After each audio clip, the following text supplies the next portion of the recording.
Okay, I'm just getting in.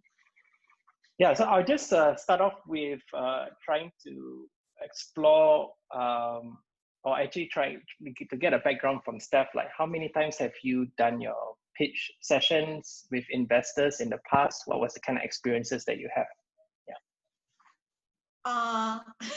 Zero. You think that I did a very stingy investor. Okay. So how many times for work? Is 3 times. And then previously, because I was doing investor relations for Axis REIT, so I was head of IR over there. I think I pitch like, they do it once every year, I think 3 or 4 times. Yeah, three or four every year. It is a roadshow to raise money, so it should be 3 or 4 times. And then there's every like 6 months there's a investor analyst briefing, which is like an event where you go and brief the results of the company and you tell them how the company is doing, and they have questions and you answer it, but you're not trying to sell shares of the company, but it leads up to the roadshow to sell shares of the company. So, obviously your investor briefing at that point, even though you were not raising money, is also in a way, and it's not a pitch, but it's investor relations. Yeah. So for this kind of pitches, right, how do you prepare yourself for it? I mean, what are the kind of things what are tips and tricks that you use to prepare for a pitch so that to make sure that the investors understand what you're trying to sell to them or what you're trying to get them to buy into? Okay. Well, I think it's with Axis REIT, we were trying to raise quite a bit of money, like on about 200-300 million each round. And then with WORQ is a lot less. It's about let's say the first time we raised 3.5 million ringgit, that was pre-seed, and then 10 million and then 10 million again. So the amount is less, and the audience is also different. With Axis REIT, it was institutional investors, which are like, say, your pension funds, ETF, QAP, all those guys. Because it's a REIT, so it's pretty stable income, so your investors are more pension funds. Of course, if you are like probably pitching for an equity, like a different kind of company, then your investors are like, different. Maybe Warren Buffett, this kind different lah. So for us, WORQ, it is mostly for smaller chunks of investment. So a lot of it is actually for VCs, high net worth. Sometimes it's a strategic investor that has a similar business as yours who wants to invest in you together as a strategic reason, as well as, of course, to make investment income. So those are the different criteria. They all have different criteria. So for example, I give you an example, like with Axis REIT, because they are pension funds, then they are looking at more stable income, right? So know your audience. They are looking for not risky assets, and they want to know that, when they invest in you, you will buy good properties on their behalf, and you will know how to rent it out so that you can give them the rental income to service their pension requirements lah, right? So then, knowing your audience, knowing your own company and who it attracts helps a lot lah, right? So like Axis is not going to court sort of investors that are not looking for those kind of profile, right? If they want higher returns, of course they cannot go and get from like a REIT. So why are you going to ask this kind of investors when they are not looking at your type of company, right? So you know that, you give pretty stable income, then you go and talk to pension funds. But for WORQ, because it's a startup and all that, then of course we never even bothered to talk to pension funds lah, because they don't want to invest in startups. Startups generally have higher risk profile. So you want to talk to investors who have appetite for higher risk profile, such as VCs. Sometimes it's family funds who, if you have to look at their track record lah. Like in the past, they always invest in sort of similar profile as your companies, then you will imagine that they have an appetite more for the same kind of company lah, which is yourself. Yeah. So that's sort of like a bit of 101 lah, right? Know your audience, know yourself, and try to do that matching process. Yeah. I see.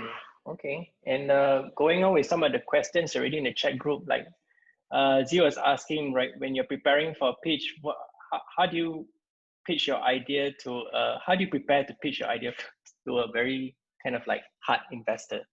Right? Put it in better terms. Stingy, yeah. Stingy, I mean, yeah. it's not like a bad thing, right? Like they do their research, they do their homework, they want to look at your numbers, or they want to look at your strategy, they want to look at business plan, and they like do their due diligence and do their research. So you have to be prepared with your numbers, with your business plan. So that means you have a business plan, right? Then you may put it into PowerPoint, right? And then in your PowerPoint, you have to like pitch where you put probably the thing that stops on your mindset. You need to explain that first, right? Whatever it may be, it could be that the size of your market is very big, and then down to how you can capture that size of the market, to your to your execution plan, whatever it may be. And then after that, be ready. Then they will ask you questions lah. So then you will like deep dive and ask you questions. Sometimes you give them numbers first or supporting documentation or anything like that. And then only they come back with questions. Could be over email, could be calling you, could be sits next to next if you're looking at a big spreadsheet. Then you just answer their question as best as you can lah.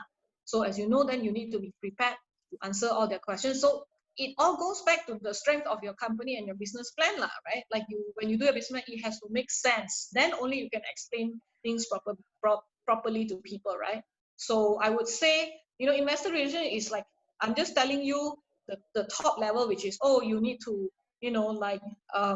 find your audience and yourself. But it all ultimately ties back to the strength of your company. You cannot explain things well if your company is not good. Of course, some people can and draw you this picture, but in the long run, that's also not the point and not good for you or anyone else, right? Like if you do too much of a sales job, you convince people, but actually, the company is not as sound as you convince them. Remember, you are having them on board with you for the long term, because once they are shareholder, unless this is publicly traded market, they don't stop being your shareholder anytime.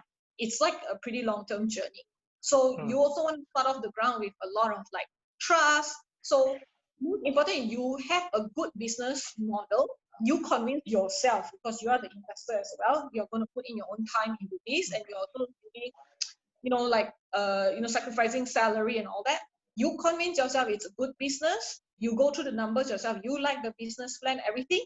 And then when people come and question you, obviously you can answer them properly, right? Because you've already done the homework for yourself to convince yourself. Yeah. So that's where I think the philosophical thing, a lot of people don't understand investor relations, is that you as an investor relations have a responsibility to investors to protect their rights and protect their interests, and which means that like you're trying to make returns for them in a good way and all that. So you must think of your company and build it that way first, and think, I think I myself would like to invest into this company. Then only I'm going to ask people for money, and that you really genuinely want to share the pie with them at the end of the day. Then when you go and like convince them or do, they kind of ask you questions and all that, you can really show that genuinely, and then over time they trust you as well, because that's your intention. Yeah. So I think people most of the time don't understand that is actually a very, very important part, and they just let me just try to sell a story to the investors. That's short-term thinking. Very soon you will find yourself failing in so many ways, I would say. Yeah. Okay, so just to add on to that same question, right? How do you pitch to a stingy investor? Now the question now backs is, what if you realize that the investor is not right for you, and he's not going to be good for you in the long run, nor is he going to be good for you for the company in the long run. What would you do if the investor is sitting right in front of you and you're pitching and he wants to invest in you? I mean, that if you really don't want the investor, you just don't do the deal with him. It is just as simple as that, because you are not comfortable with the investor. You don't feel like it's good for you or the company, maybe not good for the investor, right? Then you really have to say no. You cannot go and take on an investor that you're not comfortable with, because you have to work with him for the rest of the time. Of course, sometimes you don't know, right? Like only after a while you realize, then you just have to work with them the best way you can lah. Yeah. So yeah, definitely investor do due diligence on you. You also have to do due diligence on your investor. You have to in a way, like, figure out who they are and if you would like to take on this journey with them, right? Like for me as a startup, I really so far the people that we've taken on are very supportive. I like a good mix of entrepreneurs who are my investors. Sometimes they're high net worth because they have built their own companies. So they understand what it's like for you to be building your company right now, and they know what you're going through. So their due diligence is not bad, actually. A lot of times, I think entrepreneurs who are investors don't have enough confidence in themselves as much as they like. They always think that the VC is more sophisticated than them. And I think they are the same. They have different strengths, you see. The VC definitely knows the market, knows a lot of stuff. But the entrepreneur can actually evaluate you as an entrepreneur. He can ask you exactly the same things he's gone through before and see your thought process and say, oh, this is a person that I want to invest in because when I was his or her age, you know, I could see myself doing that. And then like, I can see that their thought process is very good. So I want to take a chance on this person. So that's the profile of an entrepreneur. A VC have a lot of connections, a lot of like a cloud, and they also have seen a lot of companies, so they can help you a lot in that. So you just do your due diligence, talk to them, see whether you're comfortable or not, see whether the terms that they ask for you're comfortable with or not, behaviorally see whether, you know, it's somebody that you like to work with or not, and then you go from there. Yeah. So stingy ones, I think you may not even necessarily find stingy investors, because if they don't want to invest, they might not even come to your event, come to your pitching session and invest, right? Sometimes they will come to learn a thing or two. And then you caught them and say, oh, can you please invest in me? And then they're like, no, no, no, I'm just here to actually like expand my horizon and learn about startup or whatever it is. Then don't waste your time and go and hound them and all that. They're not really interested, right? So then look for other people. Yeah, unless you think there's a lot of strategic value, right? Let's say your startup is like ours is like real estate. So we really say want somebody in this realm in real estate because they know our sector, they can give a lot of advice, they can open doors, they can give us connection, whatever it may be. Then you may try to convince them more, even though they say, oh, I just came to learn something, I'm interested. They don't see the value of your company yet. Then you can go and tell them, hey, you know, you haven't seen what I see. Then that's a convincing game, because you really believe they would be a good investor and they can gain something from you and you can gain something from them.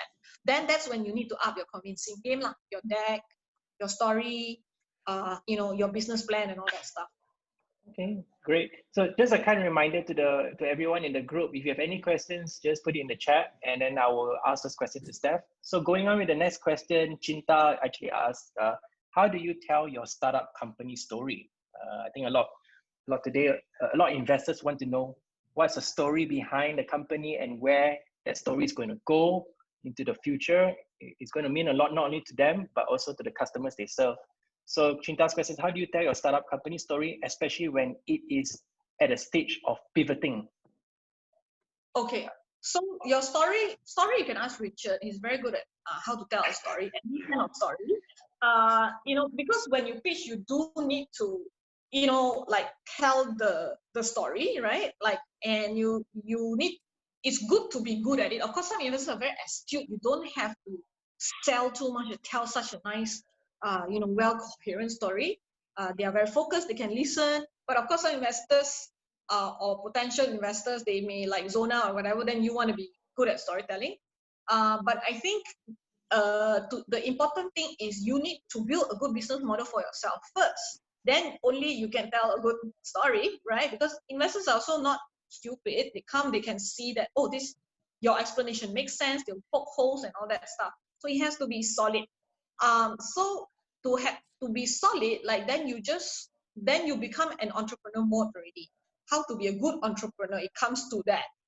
Then that it means that you put together your company well, and if you have certain like things that you are lacking, right, certain skills that you're not good at, then you get those people to be in your team, or you partner with them, or you get advice from them, or you ask them to help you, whatever it may be.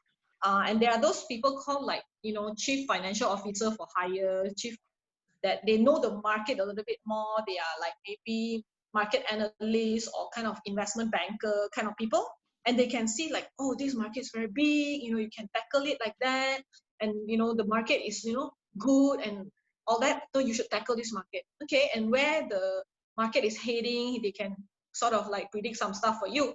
Then if you're good at executing, I think then you come in and you do the execution, or you are the one who put everybody together. But when you don't know something, you best like admit it to yourself, and then get the help you need, whether it be hiring the team or whatever it may be, to complement the skill sets that you don't have, right? So once you get all this stuff into place, and you now have all the necessary skills you need in your team to put together a good business plan and all that stuff, or even to pivot, then then your story will be good because the foundation is good, right? Then you can then go out and do your deck based on that lah. Like, okay, this is there's a lot of formats one for your deck. Like, you start off with either the market and the market size, and then what you want to tackle inside, and what you're doing, and inside there's the numbers, and then you've done your research on that, you've got your MVP, you've got the first pool of customers, what they say, all these.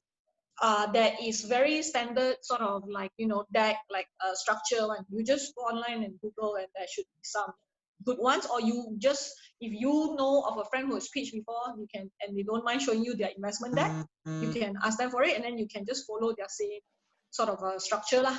Yeah. It has a structure one, like it starts with like your key highlights of the company, the most important things you want to say, then later on you may be like, what introduction about your company, what it does, and then like about your market size, and then the customer pain points, then it will be how you solve your customer pain points, then it will be like more supporting like information on how, on all those things above. Then it will finally end with the team and the team's bio.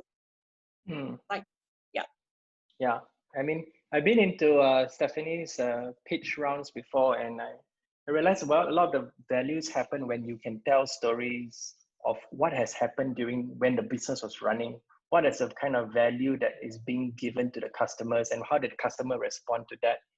I thought it was pretty powerful, because when investors want to invest in a company, they want to invest in a company that's creating a lot of value. And in return of creating value, that's where revenue comes in and profits comes in. And that's also something of interest to the investors. So Steph, I saw she has always kind of like shared what members are saying, what members are doing, and what members have achieved through the products WORQ has created. Yeah. So those are anecdotal sort of stories, which are good to give color. You definitely should probably have one slide on testimonials and something, but that gives color. It doesn't give data point. And I think you need both. You need the data, like cohesive, like, and also you need to have like testimonials to give more subjective feeling of the data. So in the absence of data, you give testimonials, right? But you should have like, data, financial numbers, whatever it may be, where it's more like sort of concrete, and it shows, okay, this is the, like, like the financial standing of your company or something like that. That part you definitely need to have lah. Yeah, people can be investing in you because on very subjective things lah. Yeah. Okay, so going on with Jake's question, and it's also got to do with a little bit of stories, but he's interested in how do you paint a positive or solid picture about your advantage, your competitive advantage. In this case here, he mentioned moats around your business that other competitors can't reach you or compete with you. So how do you paint a solid picture when the moat itself is too abstract or it's not clearly defined or not evident? So how do you actually paint a better If you advantage? have no mood for your business, then you better faster figure out one mode for yourself, right? Like, again, it goes back to the strength of your business. You see, like, what I know this is like lecturing you guys and all that, but like, I can't hone this enough to y'all. Where investor relations means protecting the rights of your and the like doing the best for your investors, lah, right? And if your business got no mode, then you faster go and get a mode or change or whatever it is before you like pitch, lah, right? Then when you have the mode, then you can talk about the mode, because you're going to be investing how many years of your life into this business, your own blood, sweat, and tears. So you also should build a mode for yourself as the business owner, and at the same time, then you can also bring the mode to your investors. So why people say I'm good at investor relations is because I understand the rights of my investors, and that like I want to give the best to them. And then in that process, it's really quite easy to explain to them what's great about the company and that kind of stuff, right? If you try to put I do know, like, say company, they are able to do that, but it's like, okay, after 3 results round and that's it. I mean, of course, things happen and all that. Like now, COVID, you got pivot and that kind of stuff. The thing is, before all this, you try your best, then it's acceptable, right? If you try your best and you cannot make it, like, it's not the best, but it's better than not trying your best. So if you don't have a mode, like, go and figure out a mode and put it in. I don't know what else I can say, lah. Yeah. Once you already have the mode, you can tell them what the mode is. And then telling them is just a matter of like painting the story and the picture, which, that one you ask Richard, like, he's probably better at storytelling than me, actually. Okay. Yeah. I'm also pretty savvy, right? Like, I don't have to say until so much, right? They kind of get it as well. Yeah. Okay. So we're kind of midway through this sharing session by Steph from WORQ. I want to give you all something to join. So our bonfires, for this one in particular, is called Startup Bonfires, where we come together to share knowledge around startups, and we also do help each other out. And how do we do that? When we need help, where do we go to get help from each other? We actually have a Telegram group, which I'm going to share in the chat group right now. It's free to just join. All of us are in there, and you will see any future bonfires will also be posted in there. So this is the link to join. Just a quick one. And if you just want to meet the rest of the community, startup communities in WORQ, and to collaborate with them and build things with them, just join this Telegram group and start shouting out. And I'm sure someone will actually hear you and join you. So I will go on with the next kind of question. The question is from me, actually. So during a pitch, what worries you most? Like, what keeps you up awake? And before a pitch, or even just during a pitch, like what do you anticipate that will keep you up awake and worry you day in, day out? Like a big problem, or what? Like, your question, is it like, oh, market's not good for fundraising right now, so it's very hard to raise and that keeps me awake? Or is it that, oh, it's the night before the pitch, and what is the thing that like is makes you nervous? What makes you nervous, or what have you not prepared? Like, what worries you that maybe you have not prepared for the pitch? What worries you that an investor might ask that you might not be able to answer? It could be many things, right? Not necessarily the marketplace, but just for the pitch. Okay. So for the pitch itself, of course, you're like doing a live presentation. So, that means like you have to be pretty good at public speaking. And if you're not, then you should practice lah, I would say, because, sometimes you don't have the longest time, and don't waste people's time, I would say. So if it's like an hour-long session, maybe you're pitching for like 30, 40 minutes, and then 20 minutes for questions or something like that. And then you can invite them to sit with you one-on-one to ask questions. The process is like that. And then after that, if they're interested, you take down their names. And after that, you open a data room, like a folder, and you put in all your information, like investment deck and, like your Excel spreadsheet, all the stuff into the folder, and then they will see it. And then after they see, they got question, then they ask you, and then after the asking question period is over, then you see who's interested and who wants to invest in you, then you sign it. Then you go into shareholders agreement and all that stuff lah, right? So your question keeps you away. Of course, with any public speaking, if you are for those regular people, they would be pretty nervous with public speaking. If they can get their point across, their concise timing, they need to what. So I would say with any public speaking, just probably practice, you know, like the day before, few days before. Pitch probably about like 5-6 times to yourself and to your friends or whatever it is, and then at least you get the thing going. Because with any impromptu speeches, you know, like you really, the best impromptu speeches are the ones that are practiced well ahead of time. That's what some famous, I don't know whether it's Theodore Roosevelt or someone who said that, where, you know, there's no such thing as impromptu speeches. You want to practice ahead so that at least you can get your point across on the day. Yeah, and then sometimes they will ask you questions, so you can write down a list of questions before the pitch that you anticipate, and then you answer those questions before the day off. And then you may have certain supporting data or whatever it is that you want to show. Maybe you put that in another slide and then you can flip to it, or you can just talk about it. Or you can have your senior team there with you, where they may have the actual answers to the questions and they can also answer. So let's say if people ask me about like anecdotal questions about the community, I may have the person in charge of the community in the room to say, oh, no, I remember, you know, like when this, I don't see all the customers, I cannot give you so many anecdotal, you know, like stories. Then the person in charge of the community can be there to answer those questions. So in Axis REIT, when we did our investor pitch, all the heads of departments are there. And if they ask specific questions, like I was in charge of acquisitions of the property as well, then if they got any question to ask about that specific property, because I did research on that property, the CEO is not gonna know every single detail, then I will be the one who answer that. I see.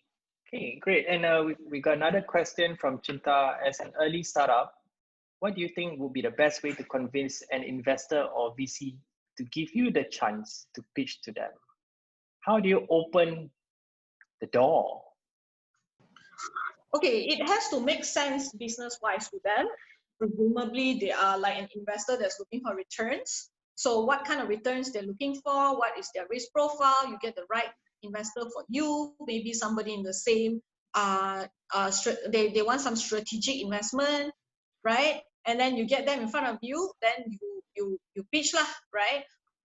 So what, I mean, like I would say it's a matter of finding the right match and then letting them know your business model and then answering all the questions properly.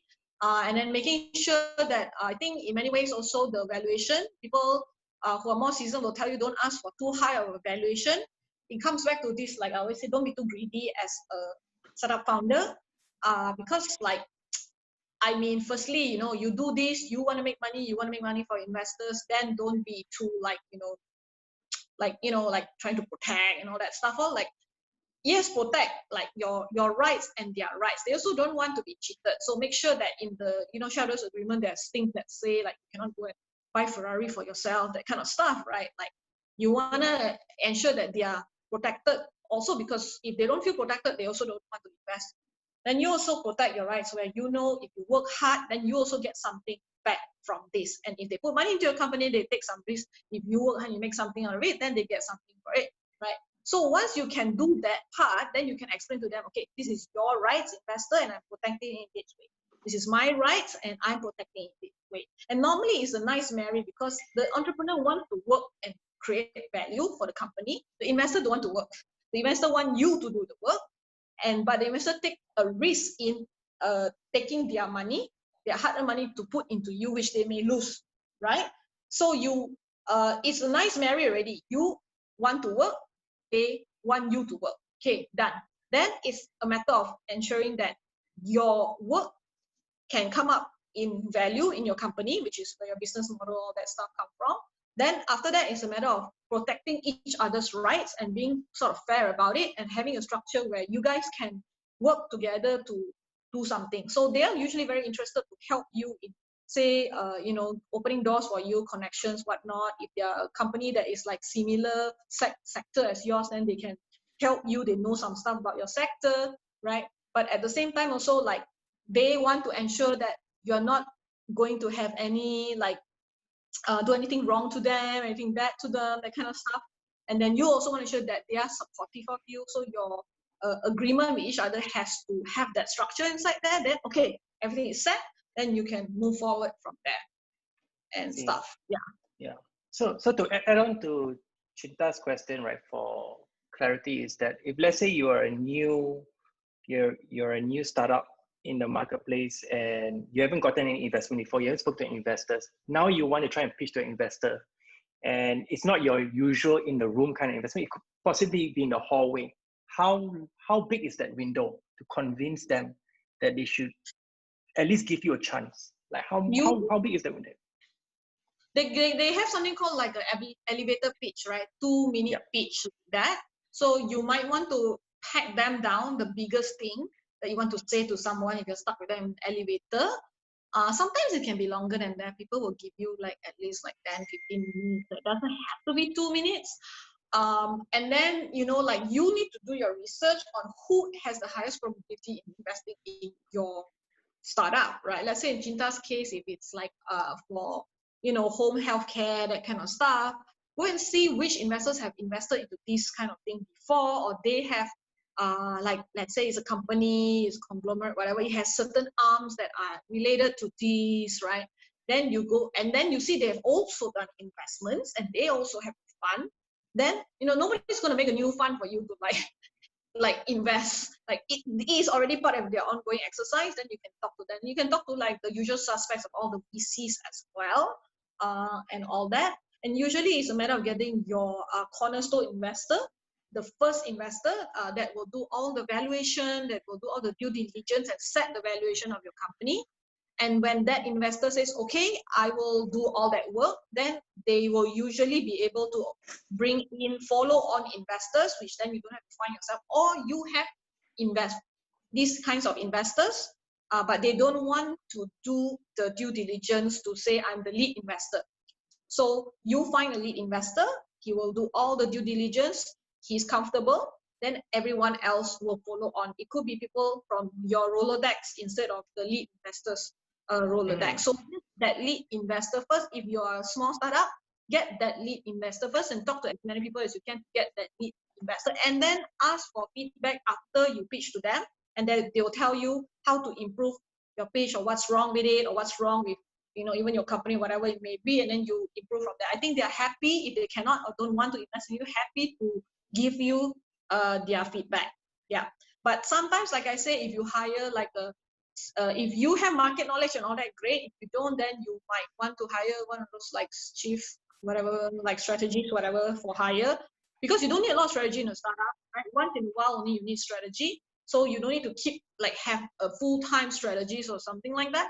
Then once you get that strategy correct and stuff, and okay, where more to target and stuff like that, then you can get at least your first lead investor is very important.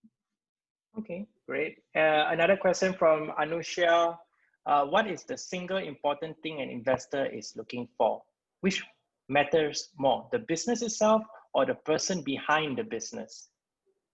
For startups, because there's no business, usually it's the person behind the business. So they're investing in the person. So, usually if you see like a public listed company, right, it has a full team, there's so many people looking for it, it already has recurring revenue and all that stuff, right? So, like, they are looking at the business. But actually, even in many sense, they are also looking at the management team.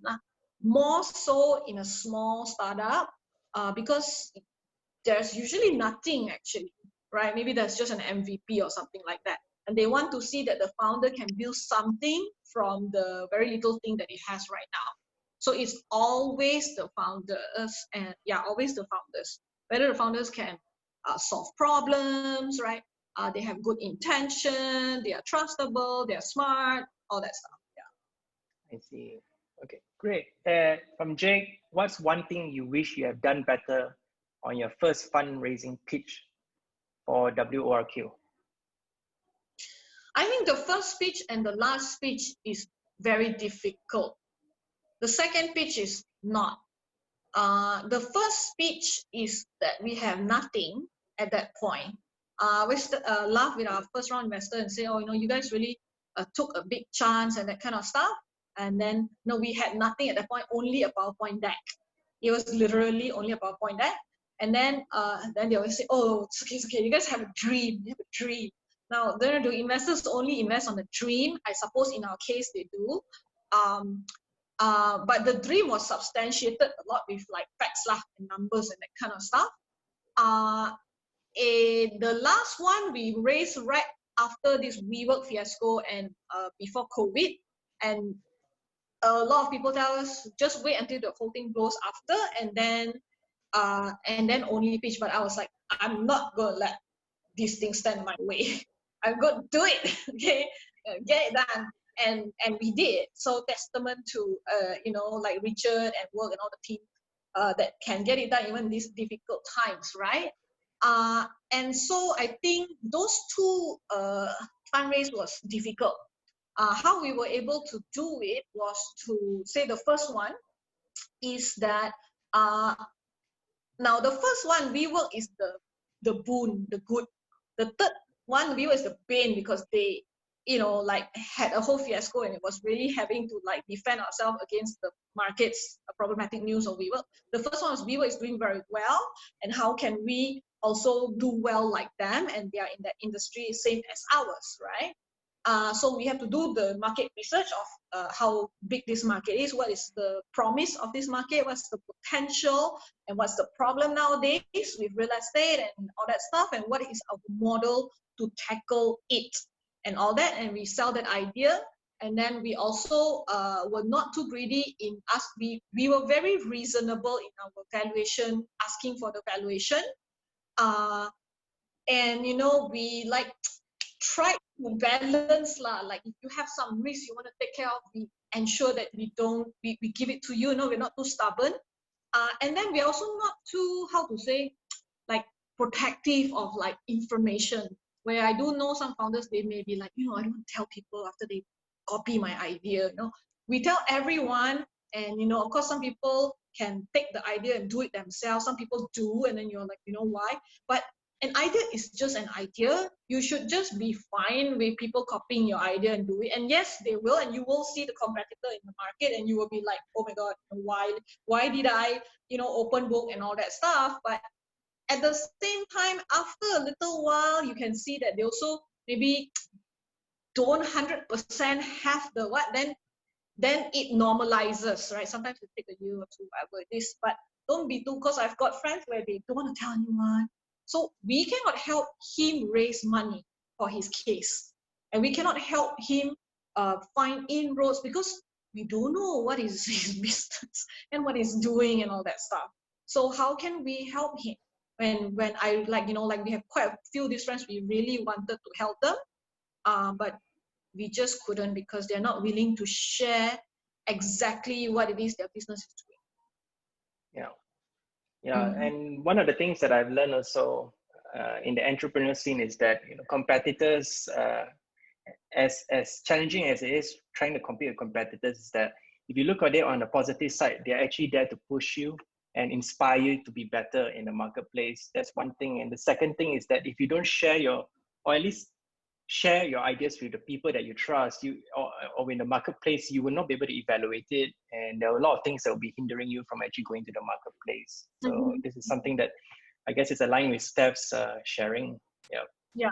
So for us, I mean, like if you ask me what I would have done differently, I wouldn't say too much. I'm comfortable with that process and how it played out, and I'm okay with it. I guess we can ask for a higher valuation or something, like, because like other companies were asking for more.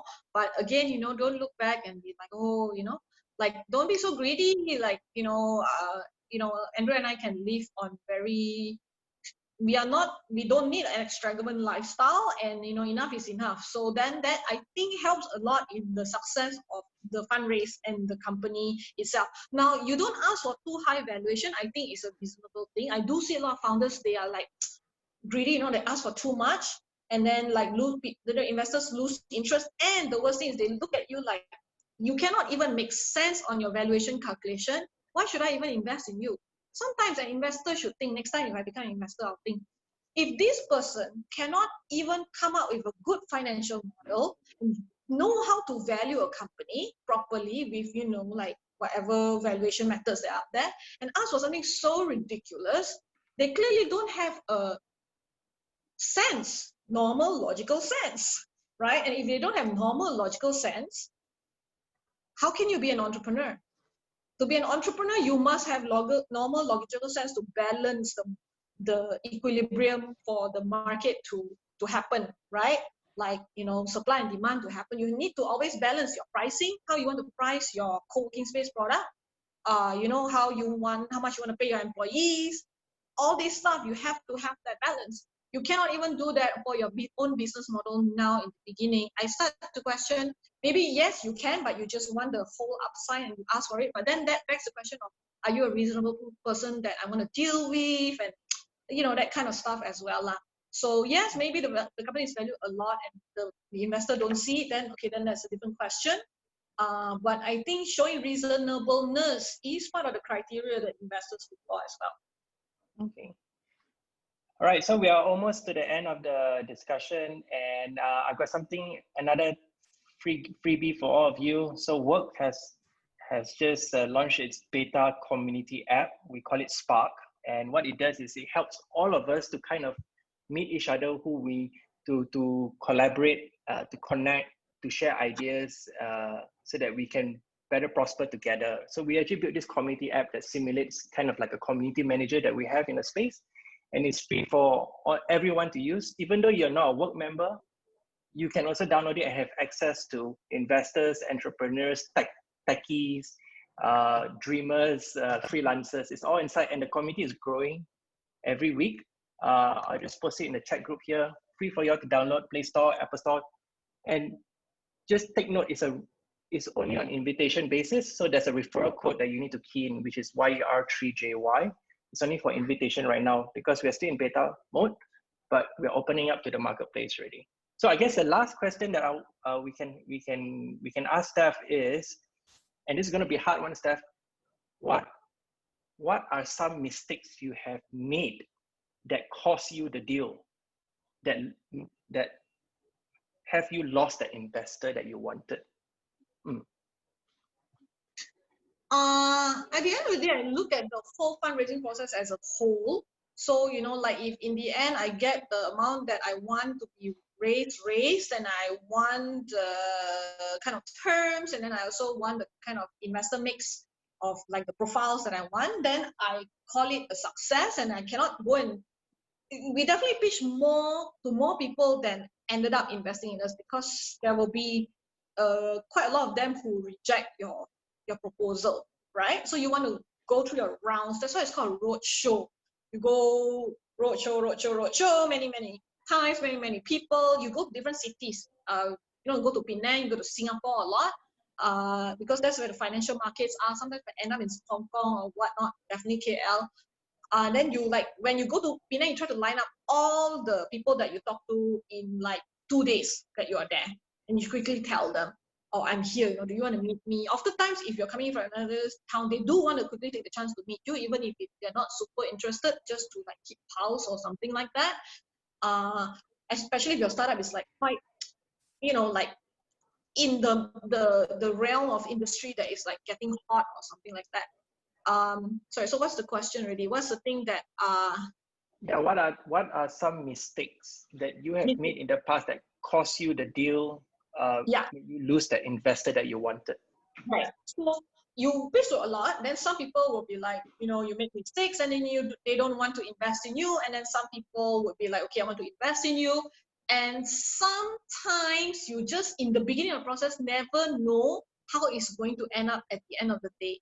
Because sometimes you make, like, you've been through this process a few times, so you kind of know, like, I think this VC will invest one, you know, like because they invested in something similar, because you can talk to them, they're like shut you out completely, they're not interested in you. So like, I think, you know, what I learned is like, sometimes cannot assume so much.